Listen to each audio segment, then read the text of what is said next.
नमस्कार, मैं हूँ ऋतु और आप देख रहे हैं हमारा खास कार्यक्रम नक्षत्र माँ से मुरादें मांगने का दिन। इस मौके पर आप सिर्फ मुरादें ही नहीं बल्कि आप मनचाहा फल भी पा सकते हैं। बस इसके लिए करनी होगी विशेष आराधना और कुछ खास मंत्रों का जाप। फिर आपकी हर कामना अवश्य पूरी करेंगी दुर्गे माँ। नवरात्र पूजन के आखिरी दिन यानी कि नवमी को दुर्गा की नौवीं शक्ति माँ सिद्धिदात्री की उपासना होती है। देवी सभी प्रकार की सिद्धियों को देने वाली हैं। इस दिन जो भक्त विधि विधान और पूरी निष्ठा के साथ माँ की पूजा करते हैं उन्हें सभी सिद्धियों की प्राप्ति होती है। तो क्या है आपकी कामना और उसे पूरा करने का क्या है विधान? क्या खास है इस बार की नवमी पर और नवमी पर हवन में किन चीजों की आहुति देने से आपको होगा स्वास्थ्य लाभ? ये सब आपको बताएंगे, लेकिन उससे पहले जानते हैं कि कैसा है माँ सिद्धिदात्री का स्वरूप। इस विषय पर आपको और अधिक जानकारी देंगे हमारे खास मेहमान आचार्य राजीव शुक्ला जी। भारत समाचार के सभी विज्ञ दर्शकों को आचार्य राजीव शुक्ला का सर्व मंगल मांगल्ये शिवे सर्वार्थ साधिके त्र्यंबके गौरी शरण्ये त्र्यंबके गौरी नारायणी नमोस्तुते। इस प्रकार से अगर हम आवाहन करते हैं माता का तो शरण मांगते हैं, और जब शरण मांगते हैं तो हम चाहते हैं कि हमारे पास रिद्धि हो, सिद्धि हो, धन संपदा वैभव सब कुछ हो, क्योंकि माँ है, माँ से तो कुछ भी मांग सकते हैं। तो सिद्धियाँ देने के लिए आपने नवरात्र के व्रत रखे, नवरात्र में आपने बड़ी बड़ी तपस्याएं की, ये सारी चीज़ें तो आज क्या सिद्धिदात्री से मांगेंगे। पहले जानते हैं स्वरूप। कमल पुष्प पे विराजमान है, यानी धन संपदा तो ऐसे ही का आशीर्वाद दे रही हैं। कमल पुष्प, कमले कमलालय प्रसिद्ध प्रसिद्ध जैसे बोलते हैं माता लक्ष्मी के लिए, वैसे ही लक्ष्मी की कृपा देने के लिए वाहन सिंह है इनका।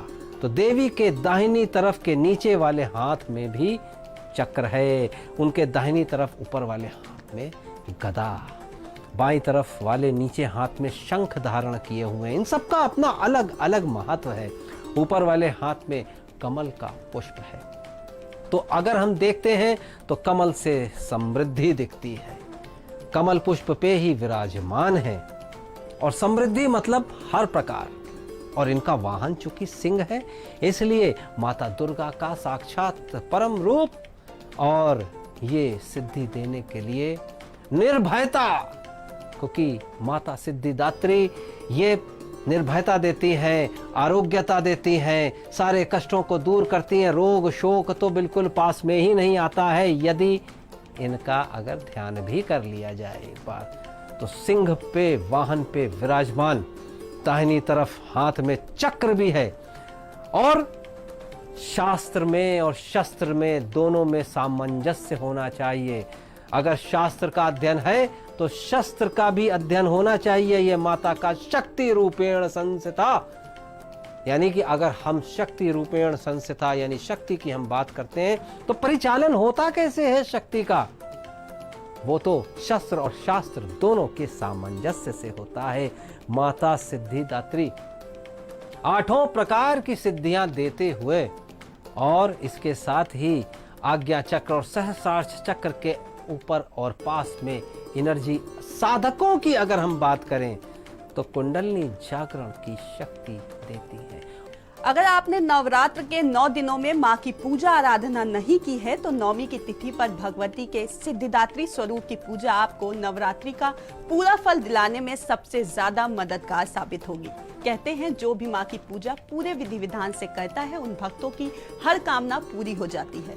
तो आइए सबसे पहले हम जानते हैं और आपको बताते हैं कि कैसे करनी है पूरे विधि विधान से पूजा और किस मंत्र के जप से माँ होंगी प्रसन्न। जानते हैं गुरु जी से। इसमें 9 दुर्गा का चूंकि ये आखिरी दिन भी होता है माता सिद्धिदात्री का, यानी नवमी तिथि का विधान और 9 दुर्गा का आखिरी दिन, यानी कि आपकी जितनी भी पूजन किया हो आपने, या जो भी आपने तपस्या की हो, जो भी मांगा हो मनोकामनाएं, वो इस दिन सबकी बातें सुनी जाती हैं और सबकी मनोकामनाएं पूर्ण करती हैं। माता सिद्धिदात्री कृपा बरसाती हैं, दया बरसाती हैं। हवन जरूर करना चाहिए। हवन करते वक्त सभी देवी देवताओं के नाम से आहुति, क्योंकि माता की शक्ति के आसपास ही हैं सारी देवी देवताओं की शक्तियाँ। तो अगर आप हवन करते हैं तो इस समय सभी देवी देवताओं, जिसमें नवग्रह भी शामिल हैं, सभी हैं, तो इन सब की आहुति देनी चाहिए। तत्पश्चात जैसा पहले मैंने बताया, नौकन्या को घर बुला के उनका पूजन करें, उपहार दें। किस विधि से दें ये भी हमने पहले बताया है। आंवले का भोग लगाने का बड़ा प्रचलन है, और अगर कोई अनहोनी से आपको बचना हो तो अनार का भोग जरूर लगाएं। ये विशेष बात है। किसी भी प्रकार की अनहोनी से बचने के लिए अनार का भोग, और स्वस्थ और आयु वर्धन के लिए आंवले का भोग भी जरूर लगाया जाता है। ये भोग एक प्रकार से परम शक्तियों को, माता की परम शक्तियों को एक आवाहन के साथ एक आप क्या दे सकते हैं, आप अपना भाव दे सकते हैं। तो ये भोग भी एक प्रकार के भाव होते हैं जो आप अलग अलग प्रकार से देते हैं और अलग अलग प्रकार की वस्तुएं देते हैं। या देवी सर्वभूतेषु सिद्धिदात्री रूपेण संस्थिता नमस्तस्यै नमस्तस्यै नमस्तस्यै नमो नमः। ये मंत्र है, इसमें आप जरूर ये संपुट लगा लें। माँ की मोहनी मूरत, उनकी शक्ति, उनकी भक्ति में डूबे रहने के बाद अब पूजा का महाफल पाने का समय आ गया है। माँ के महायज्ञ में आखिरी आहुति देकर अपने सपनों को माँ से बांट लीजिए, क्योंकि यही वो दिन है जब आपकी तपस्या रंग लाएगी और मिलेगा मनचाहा फल।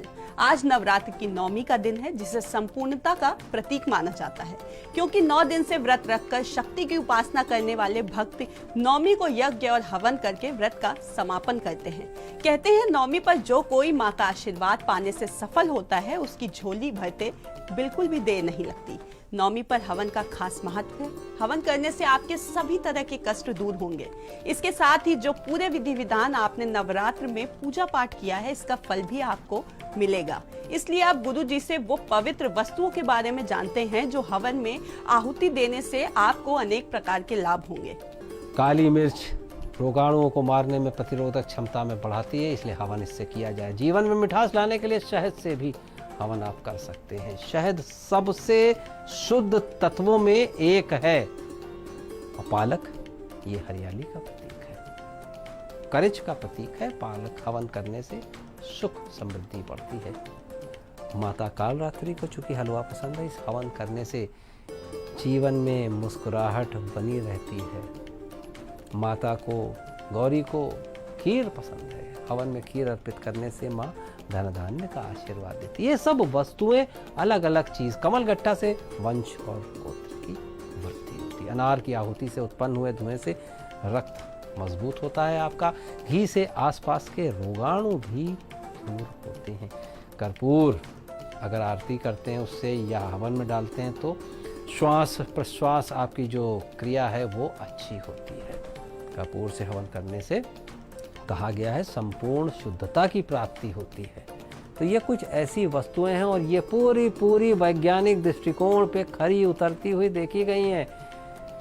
सनातन धर्म में केवल ये ही नहीं है कि कुछ क्रियाएं हैं, क्रियाओं के पीछे, सबके पीछे कोई ना कोई वैज्ञानिक दृष्टिकोण है, और वो दृष्टिकोण सूक्ष्मता से अगर देखा जाए तो यह पूजन के साथ साथ आप अपनी हेल्थ और वेल्थ सबको अच्छा करते हैं।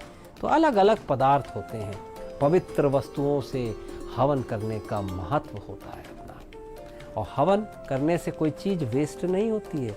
वो हमारे वातावरण में जाती है और आसपास के माहौल को, आसपास के एनवायरनमेंट को, आसपास के वातावरण को शुद्ध करती है, सिद्ध करती है। तो ये सब आप पवित्र वस्तुओं से हवन करें और बताए हुए स्वरूप का ध्यान करेंगे तो आपके जरूर जल्दी से जल्दी कष्ट दूर होंगे। नवरात्र की नौमी को हवन का विशेष महत्व है। दुर्गा सप्तशती के सिद्ध मंत्रों द्वारा आहुति दी जाए तो सभी मनोकामनाएं पूर्ण हो जाती हैं, और गुरु जी की बताई हुई वस्तुओं से हवन करने से माँ दुर्गा प्रसन्न होने के साथ ही स्वास्थ्य का लाभ भी देंगी। अब समय है जानने का कि क्या कहता है आज का पंचांग। दिनांक 14 अक्टूबर बृहस्पतिवार। नौमी तिथि का मान उत्तराषाढ़ नक्षत्र और शुक्ल पक्ष अश्विन मास का।